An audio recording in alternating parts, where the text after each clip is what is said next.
The screen glimmered like a cold moon in the unlit living room, and the first words out of her mouth cut straight through me. Can't believe I'm stuck with him for life. Laughter burst from my speakers, her bridesmaids tipsy on champagne and the thrill of the night. I sat there paralyzed, thumb hovering over the mute button I hadn't actually meant to unmute. I'd joined the group video call by mistake. Sarah had sent the link to the whole wedding party so the guys could jump in for a quick toast. But she never noticed my name, because I joined from my laptop with my camera off, mic on silent. I'd planned to surprise her, maybe pop in with a stupid wave. Instead, I got a front row view of my future splitting open. Sarah's face filled the screen, flushed, shiny-eyed, a cheap plastic tiara sliding sideways over her curls. She hoisted her glass. To the last night I can flirt without guilt. More screaming. Someone whooped. To freedom. My pulse pounded so hard it rattled my jaw. A metallic taste spread across my tongue. I should have closed the laptop, walked away, pretended none of it happened. But the words kept rolling, each one another slice. Honestly, she sighed, leaning against her best friend, Mia, his nice, but God, the snoring, the spreadsheets, the way he says synergy in bed. The room erupted. My vision narrowed. I unmuted. The laughter died instantly, like a cord had been severed. Actually, I said, my voice flat, you're not muted. Sarah's glass slipped, champagne fizzing across the hotel carpet. Alex. Her eyes jumped around, searching for my empty square. Baby, we're just joking. I hit share screen and opened the venue portal. The cursor blinked over cancel booking. Watch, I told them. Click. A red banner flashed. Deposit non-refundable. Didn't matter. Next tab. Our honeymoon in Santorini. The white cliffs, the blue domes, the trip we'd planned for over a year. Cancel reservation. Click. Sarah's lips opened, closed, opened again. Alex, stop. We can talk about this. I called her parents on speaker while still sharing my screen, so every bridesmaid saw the incoming call window. Her mother picked up almost immediately. Sweetheart, how's the party? Hi, Linda, I said. It's Alex. Sarah just announced she feels trapped with me for life. Thought you should hear that before the caterer prints the menus. A chorus of gasps. Someone whispered, oh my God. Her mother's voice hardened. Sarah Elizabeth. Is that true? Sarah crumpled. The tiara slid off completely. Mom, it was the alcohol. I ended the call. The chat exploded. Mia, Alex, wait. Jen, this has to be a prank. Pete, dude. I typed one sentence. Wedding's off. Venue and honeymoon cancelled. Deposits gone. Tell the florist. Then I left the call. The apartment settled into a suffocating silence. My phone lit up with her name over and over. I powered it down.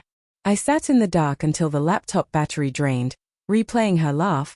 The way she said stuck like a joke everyone else understood except me. We'd met at a friend's barbecue 3 years earlier. I was 29, exhausted from startup chaos, juggling a plate of charred hot dogs. She was 27, laughing at the smoke alarm I'd triggered. Her hair was pinned up with a pencil. You need a fire extinguisher and a girlfriend, she teased. I asked which one she meant.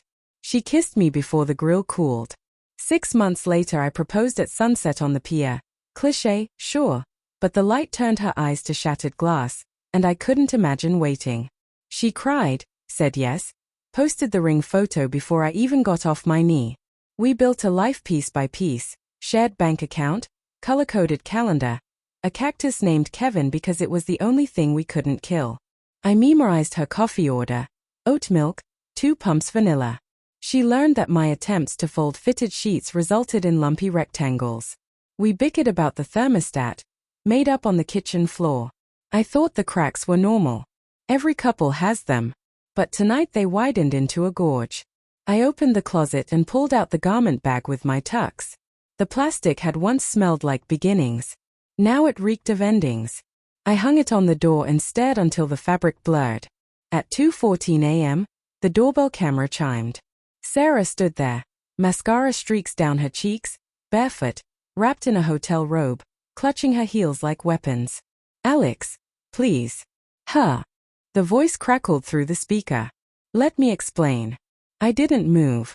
I didn't mean it, she said to the camera. I was drunk, trying to impress them. The girls kept daring me. Say something outrageous. I panicked. Performative. The word scraped its way up my throat. I love you, she whispered. I'm not afraid of you. I'm afraid of forever. Forever. I pressed the intercom. You should have said that 6 months ago when we signed a lease on forever. Alex, go back to the hotel. Sarah, sleep it off. You can collect your things tomorrow. I shut the camera off. Dawn came dull and metallic. I brewed coffee I didn't touch. The silence pooled around me like deep water. Her mother called at 8. She's shattered. She'll get help. She'll do anything. Linda. She humiliated me in front of 20 people. Therapy doesn't erase that. A breath on the other end. You're breaking my daughter's heart. She broke mine first. I ended the call. By noon, the apartment looked like a crime scene of almost wedded life. Her wedding dress hung in the spare room, a cloud of tulle and regret. I stuffed it into a garbage bag and set it by the door. Friends texted non-stop. Pete, harsh but deserved. Mia, she's crying in the hallway. I ignored them. At 3:07 p.m., the bell rang again. This time, I answered. Sarah stood there, puffy eyes, hair still curled from last night. She held a cardboard box. I brought Kevin, she murmured. Inside the box sat our cactus, soil spilling over the edges. Thought you'd want custody. I took it. Our fingers touched. Hers were freezing. I'm sorry, she said. I keep replaying it. When your name showed up, I wanted to disappear. You didn't see my name, I said. I was muted. You assumed I'd never hear it. She winced. I thought honesty was our deal. Remember when you admitted you hated my lasagna? I laughed, made chicken parm the next night. I believed we could get through anything if we said the truth out loud. We can, she whispered. No, because you only tell the truth when you think I'm not listening. Tess streaked her face. What now? I keep the apartment. You keep the dress. We divide the friends like assets. And us? There is no us. There's you, feeling trapped. And me, refusing to be the anchor.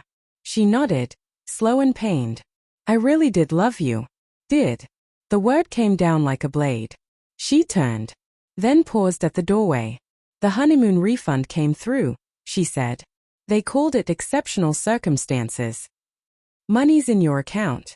Buy yourself a one-way ticket somewhere loud, I said. Maybe you'll find a kind of forever that doesn't feel like a sentence. She left. I placed Kevin on the windowsill where the sun hits at 4 p.m. His spines looked sharper in the light. That night, I opened my laptop. The call recording had autosaved. Her laughter, my voice, the cold, mechanical finality of the mute and disconnect buttons. I hovered over delete, then stored it in an encrypted folder named Do Not Open. Some wounds need scar tissue. Weeks later, I bumped into Mia at the grocery store. She hugged me awkwardly around a carton of oat milk. She's in Lisbon, Mia said. Teaching English. Says the light there feels different. I nodded. Good. I paid for my black coffee, no vanilla, and walked home past the pier where I'd proposed. The sunset burned the same impossible orange. I didn't flinch. Some nights, I still dream of her laugh. Bright, smooth, effortless. I wake reaching for someone who isn't there. But the space beside me is mine now, wide enough for messy spreadsheets, loud snoring, and whatever corporate buzzword follows synergy. I kept the ring, not as hope, but as evidence.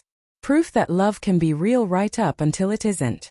And every morning, I water Kevin, count his new growth, and remind myself that roots can survive being moved. The screen stays off. I don't join video calls anymore.